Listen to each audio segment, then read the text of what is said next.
ETF index mutual funds నేర్చుకుని stock మార్కెట్లో రాణించాలనుకుంటున్నారా? వెంటనే ఈ నెంబర్కి కాల్ చేయండి.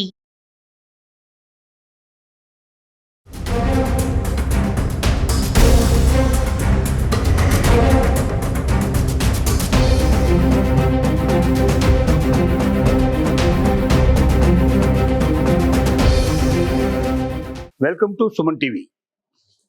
నేను మందరి కృష్ణారెడ్డి అనలిస్ట్ను మాట్లాడుతున్నాను. ప్రస్తుతం మనకు ఉన్నటువంటి 20 రూపాయల note RBI governor Sanjay Malhotra గారి ఫోటోతో మనకు కనబడుతోంది. ఈ 20 రూపాయల నోట్లో కొత్త సిరీస్ తొందరలోనే వెలువడబోతుంది. అది మహాత్మా గాంధీ ఫోటోతో ఉన్నటువంటి సిరీస్ రాబోతుంది. పాత సిరీస్లు కూడా కంటిన్యూ అయ్యే అవకాశాలు ఉన్నాయి. ఎప్పటిదాకా అయితే ఆర్బీఐ దాన్ని అలో చేస్తుందో అప్పటిదాకా అన్ని 20 రూపాయల నోట్లు గతంలో ఉన్నటువంటివన్నీ కూడా అమల్లోనే ఉంటాయి. కానీ కొత్త సిరీస్ బాగా పాపులర్ అయిన తర్వాత బహుశా పాత సిరీస్లో విత్డ్రా చేసే అవకాశాలు ఉండవచ్చు. కానీ ఇప్పుడంతలో తొందరగా జరగదు, చాలా టైం పడుతుంది. అయితే మహాత్మా గాంధీ ఫోటోతో పాటుగా కలర్ కాంబినేషన్స్ అట్లాగే ఉంటాయి. దాంతోపాటుగా వెనక కనపడుతున్నటువంటి ఎల్లోరా గోల్డ్ కూడా అలాగే ఉండేటట్టుగా అవకాశం ఉంది దాంట్లో. కాబట్టి ప్రజలెవరు కూడా అది కొత్త నోటు ఇదేమిటి, ఇది వజునా కాదా అనేటువంటి అనుమాన పడాల్సిన అవసరం లేకుండా పాత సిరీసు కొత్త సిరీస్ కూడా రెండు కూడా అమల్లో ఉండే అవకాశం ఉన్నాయి. కాబట్టి కన్ఫ్యూజన్ అనేది ఉండాల్సిన అవసరం లేదు.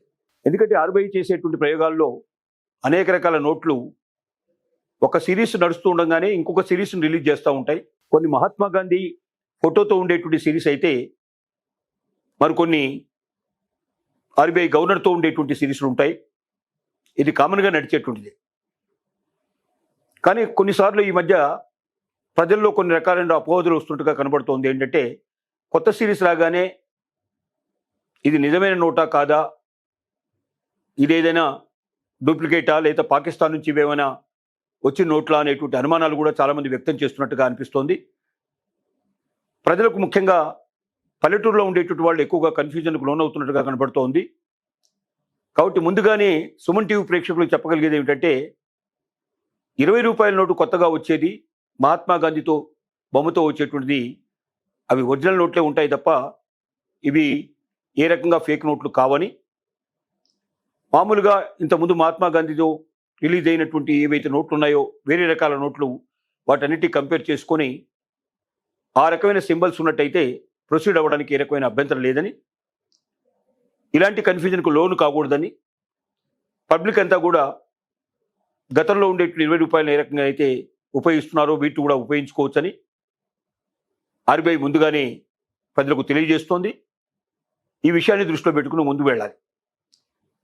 కానీ ప్రభుత్వం ఈ రకంగా ఒకటే రకమైన నోటుని 4-5 రకాల సిరీస్ తోటి కన్ఫ్యూజన్ క్రియేట్ చేసేటట్టుగా వచ్చినట్టయితే డెఫినెట్గా ఇది కొత్తగా ఎవరైనా డూప్లికేట్ చేయాల్సిన వాళ్ళు, దొంగ నోట్లు ఎవరైనా బయటకు తీసుకొచ్చే వాళ్ళకి చాలా మంచి అవకాశంగా ఉంటుంది. ఎందుకంటే ఒకే నోటు ఇప్పటికే 2-3 రకాల మార్కెట్లో దొరుకుతున్నప్పుడు కొత్తగా ఇంకోటి క్రియేట్ చేయడం చాలా ఈజీ అవుతుంది. అలా కాకుండా ఆర్బీఐ ఒకే నిర్ణయానికి వచ్చి ఒక సిరీస్ అంతా కూడా, ఒక నోట్ అంతా కూడా ఒకే రకమైన దాంతో మనకు ఒకే బొమ్మతో ఉండేటట్టుగా స్టాండర్డ్ నోట్ రిలీజ్ చేసినట్టయితే ఈ కన్ఫ్యూజన్ ఉండదు. ఏదైనా కొత్తది మార్కెట్లోకి రాగానే వెంటనే దాన్ని పట్టుకోవడానికి అవకాశం ఉంటుంది. లేకపోతే ప్రజలు, కామన్ మ్యాను ఎక్కువ ఇబ్బందులకు లోనవుతూ ఉంటారు. చాలామంది అవి ఒరిజినల్ నోట్లు అనుకుని డూప్లికేట్ నోట్లని, దొంగ నోట్లను కూడా ఒరిజినల్ నోట్లుగా చలామణి చేసేందుకు అవకాశం ఉంటుంది. కానీ ఈ కన్ఫ్యూజన్ పోగొట్టి ప్రభుత్వం ఒక నిర్ణయం తీసుకొని ఒక సిరీస్లో ఒకే రకమైనటువంటి నోటు ఉండేటట్టుగా, ఒకవేళ పాత నోటు రద్దు అంటే కొత్త నోటు మార్కెట్ తీసుకొచ్చినట్టయితే పాత నోటుని రద్దు చేసేటువంటి విధానానికి శ్రీకారం చుట్టినట్టయితే కన్ఫ్యూజన్కు లోను కాకుండా ప్రజలందరూ కూడా చాలా సౌలభ్యం ఫీల్ అవుతారని అనిపిస్తోంది. ఆ రకంగా ప్రభుత్వాలు ముందుకెళ్తాయని, ప్రజలను కన్ఫ్యూజ్ చేసే విధానం కాకుండా ప్రజలకు సౌకర్యవంతంగా ఉండే పరిస్థితులు తీసుకొస్తుందని మనం ఆశిద్దాం.